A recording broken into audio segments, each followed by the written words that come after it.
Hi, this is Ross from Young DM, and I believe that I'm live on YouTube for the first time. And I just wanted to jump on, start doing these sort of live chats. Hopefully, people will turn up. I better turn my phone on mute. Bear with me a second. I'm completely new at this, so I'm going to just talk about D&D, tabletop role-playing games in general, what I'm up to, and I've got a list here of stuff to sort of mention. In this live chat, it'll just be me rambling on for maybe an hour or so, answering questions if anyone pops in, or just going through the stuff. This is the first time me doing this on a new channel, so I don't expect there to be a whole heap of people rushing to see me live, because I've pretty much just posted it on Twitter and a few other social platforms, telling people that I'd be live in about 5 minutes. It's not a great time for a lot of people overseas, because even though it's morning here in Australia land, it's probably late evening in America land and Europe land. So the first thing I wanted to do was talk about some purchases that I made just recently. Well, one of them is a purchase that I made ages ago when I backed Low Fantasy Gaming's Kickstarter for the second edition of that particular role-playing game. So I made that purchase a while ago, and I just received it yesterday. If you follow me on socials, you will no doubt be aware that I received it yesterday. But I just wanted to mention it again now. It is a phenomenally awesome book. Tales of Argoza is, I think, the way you pronounce it. The artwork is just amazingly good. That cover just says it all about the style of the game. The internal art is excellent as well, and I'm sure I won't get sued for showing you the internals of the book. And it's got, I just noticed, which I didn't notice yesterday, it has two ribbons, red and black, or maroon and black. Another great piece of artwork there. So I managed to get that. I also backed it for the deck of signs, which are pretty cool cards, plus the funky dice. And I believe those are for sort of the solo play, emergent play, that sort of thing. But I'm keen to dive into that eventually. I'll probably be doing a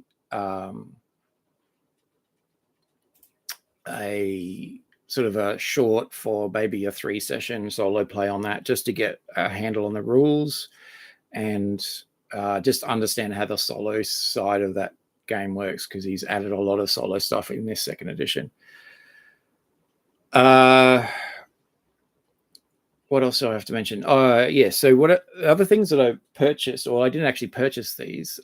This was actually a gift from someone who follows me on Instagram. So thank you so much for that. Is the white box little booklet clone, retro clone D&D game. Again, it's got some pretty amazing artwork inside. That really old school ink vibe, which I absolutely love. This wizard is just awesome. Look at that. Definitely I've been sort of reading this off and on in little bits and pieces. So definitely, if you can get hold of it, it's pretty inexpensive. Tales of Argoza, I believe, will probably be for sale on drive-through, I imagine, if it's not already. I also managed to get Risk from a secondhand store, which is, again, some amazing artwork on that cover, and that's the sort of the game. I believe it's a simpler version of Risk. It's not the original version, maybe. I don't know. It seems pretty easy to play, so I remember it being pretty complex. So who knows? But I managed to get that at a thrift store or op shop, wherever you may be, for $15 Australian. So that works out to probably at the moment about $10 US. So I thought that was a pretty good score. It's got all the pieces. It's perfect condition. So I'm pretty happy with that. Other purchases that I've made recently, which I actually have made, if I can find it here, up here, is it's just this is a black and white photocopy, but it's a Stonehell dungeon, which is one of the best mega dungeons I've seen in a long time. I've just started reading it. I've gotten the 2 free PDFs. If you go to Lulu and just Google Stonehell Dungeons Lulu, and you'll get it. It's by Michael Curtis. It's pretty old now. Like I think it dates back a few years now. But there's 2 free publications. One which is a Antichamber one, and one is the Beginning Caves.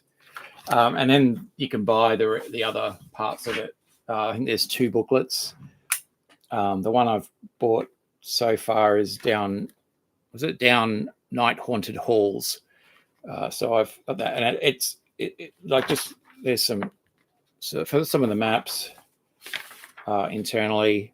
It's a great mega dungeon. I've started reading it. The great thing about it is that it leaves a lot to, well, what I like about it is it leaves a lot to the GM to sort of flesh out and add his own sort of, or their own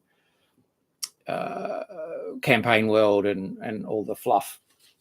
So it basically leaves you the bare bones.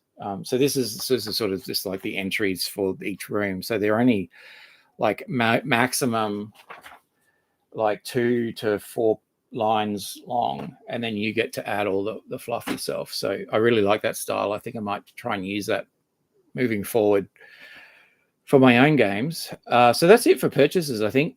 The other thing I wanted to tell you is I have been working on my zines. I've been sick, big time sick, for a long time, and late last year. And I've just sort of started to feel good about everything now. So that's a win. The zines, the reason I mentioned that is because I ended up coming behind by about 3 zines. And I obviously wanted to do them for my patrons who paid for them, and also just to keep the ball rolling, and I didn't want to disappoint anyone. So the zines, bear with me a second.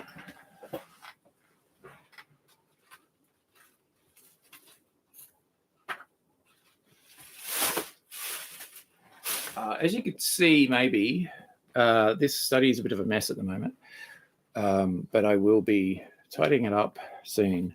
So the latest 2 issues that I've published out there is issue 41, which is all about downtime, and issue 42. Ooh, hang on, let's see if we can get this going well, which is all about holidays and festivals. So this one was supposed to come out in November. This one was supposed to come out in December.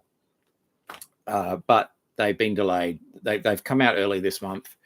If you haven't picked them up yet, they're available on my website. If you want to buy the PDF from my website, it's cheaper than buying it on DriveThruRPG, but you can get it on DriveThruRPG as well if you want to keep all your PDFs in one spot. Also, you can buy these physical copies, which I ship everywhere in the world pretty much. So you can get that from the web store on my website. I'll put a link down below. So where I am at the moment with the zines is I'm working on 43, 44, and also working on my Kickstarter, which is the year 1 annual of the zines, all put into one booklet. That's been kickstarted. That was kickstarted late last year. But unfortunately, I got sick before I had time to complete it. It was due sort of December last year. It's been pushed out to March this year, and I'll have all the artwork and the writing and editing and proofreading and all that done, and the printing done by then. So if you did back it, don't feel like I'm not doing anything for it. It's underway. It'll be going to the proofreader soon. So so I'm busily working on that. If you don't see an entry on my blog for issue 42, I realized only this morning that I didn't actually do one. So I'm in the middle of doing that now. I do have a busy day today, though. I need to go and collect school books for my kids. And then in the afternoon, I promised one of my friends that I would go and see Nosferatu with him. So I'm going to be doing that when I come home tonight. I'll be doing some more work on the zines and the annual, and getting the website and the emails out. So the other thing that I've been doing lately, other than sort of posting on socials online, is reading a lot of forum posts from like years ago. Like I've been signed up to a lot of these internet forums on role playing. And I tell you what, and this is where I heard about Stonehell Dungeon. I'd never heard about that before until I read about it on forums. And there's been quite a few of those sort of things that I've heard about, looking back at posts from like early 2000s, like over 20 years ago.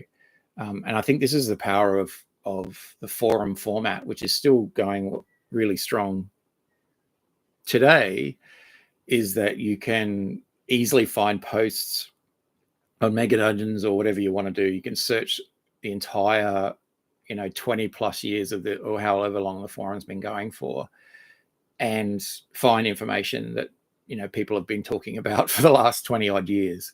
And that's, I think, is a huge strength for forums. And every time I go on and read them, I don't feel like I'm wasting my time. I feel like I'm actually getting, when you scroll through social media, you just, at the end of it, you're like, why the hell am I doing this? But when I read forums, because they're dedicated topics that I'm interested in, I don't feel that same way. I actually feel like I've used my time fairly wisely. And yeah, I'm really getting into them. So if you haven't checked them out, or you used to check them out and want to go back, if you look at my Twitter, if you go back through the feed, there's a link there. There's some posts there about forums, but also I did a blog post on my website about forums as well. So you can go there. I'll try and leave a link below as well.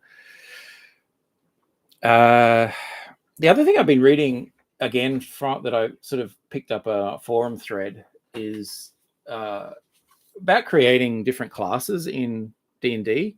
And there's been a few people who have sort of tackled this concept of, and one of them is called, and this is by Erin D. Smile, I hope I'm pronouncing that right, calling Building the Perfect Class.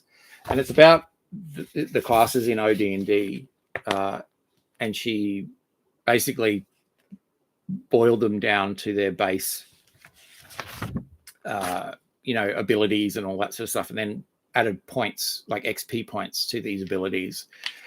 And her workings were pretty good and fairly accurate. The only one that she couldn't get right was the wizard, or the magic user, I should say.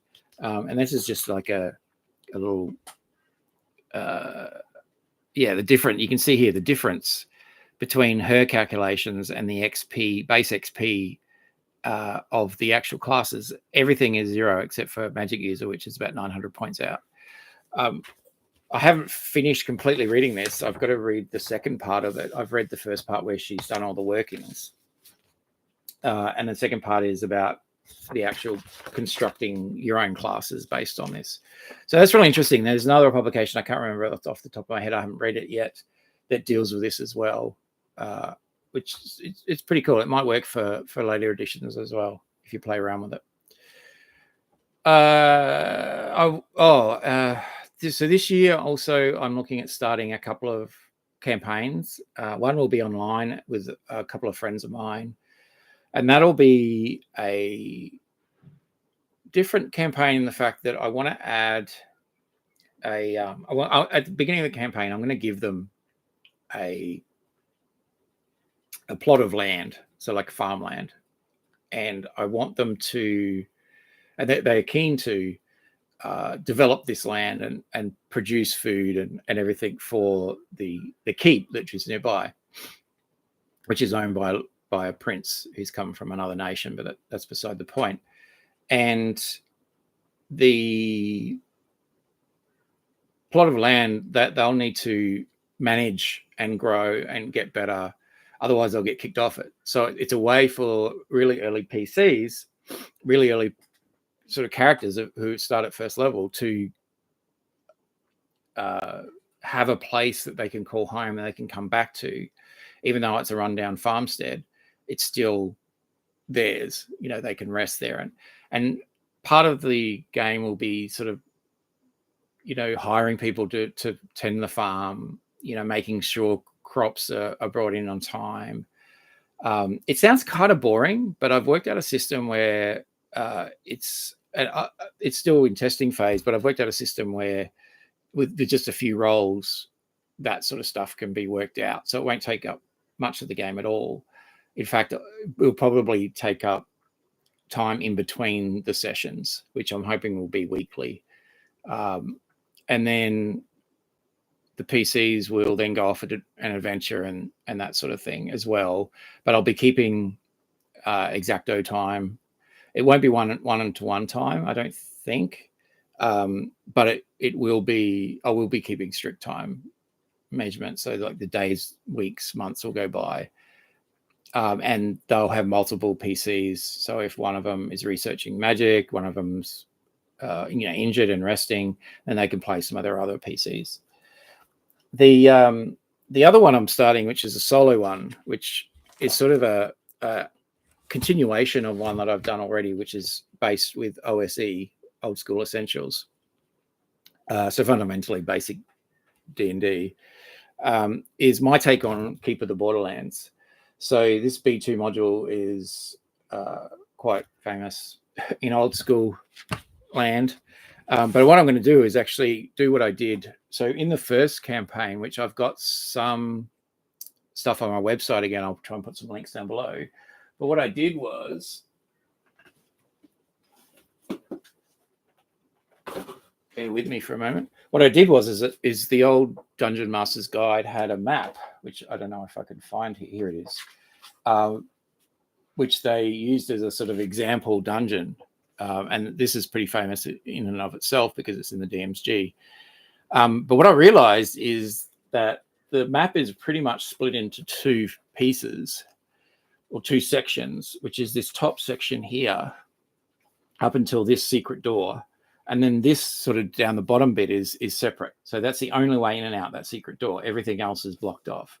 So what I did was I actually turned this into a silver mine. So this first part here was where the dwarves who were mining this particular mine years ago lived, and then these were the actual mine parts here where they mined it out.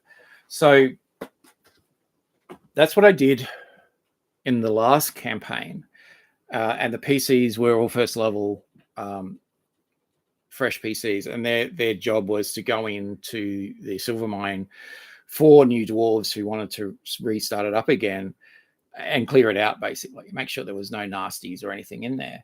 So I finished that campaign sort of late-ish last year. I've only got, I think, 3 of the sessions up on my site, but I want to finish that off, at least maybe just a summary of it before I start this new one. And so I want to take another famous map, which is obviously the Caves of Chaos, and I call it the Caves of Conflict. And I'm going to take the map, but I'm going to assume that nothing that is in there from the module is in there. So I'm going to have to roll randomly to see what's actually in each of the caves. So the map will be the same, but the contents will be different. And I'm hoping to, again, sort of do session blogs on that as well. So that's another thing. And that'll be a solo campaign. So that'll be me just rolling up to see what's in there, and my party going in and finding it out. I've got 1 3rd level character in that party, and I think the rest are first. I think there's 6 or 7 characters. I'll have to have a look. It's been a while. And yeah, only one's, I think maybe 1 second, maybe, and I know there's a few close to becoming second. So it'll be like a first level. The first couple of caves will be first level, but then after that, it'll be, it'll be probably going up in levels. So I reckon it's the modules for first to third level characters. Not that I'll be following the module, but I think that'll pretty much what it will turn out to be, starting from first all the way up to third. I may even get the third character up to fourth if he survives long enough. So who knows? So that's another campaign I want to start sort of fairly soon. And I think that's all that I really wanted to talk about. So I've been on live for about 20 minutes. I don't know if I haven't seen anyone jump on. I hope I've done all this correct. I think so. I'm just looking at some of the settings here. And as I sort of said before, I'm not expecting anyone really to this first chat, but I'll be doing these regularly. I want to do these at least. I'd like to do them once a week. It might be the fact that I need to do them when no one else is home, and so when the kids go back to school, that'll be probably good timing. And my wife will be at work, so I'll be home. I'll have the house to myself. I can do these live sessions for maybe 30 to 60 minutes, depending on what I wanted to talk about and what I'm working on and doing at the moment. So hopefully I'll link a whole lot of stuff down below. Hopefully you picked up something that you found interesting when sort of rewatching this video later. But that's all from me at the moment. And so this is Russ from YumDM signing off. And as always, happy gaming.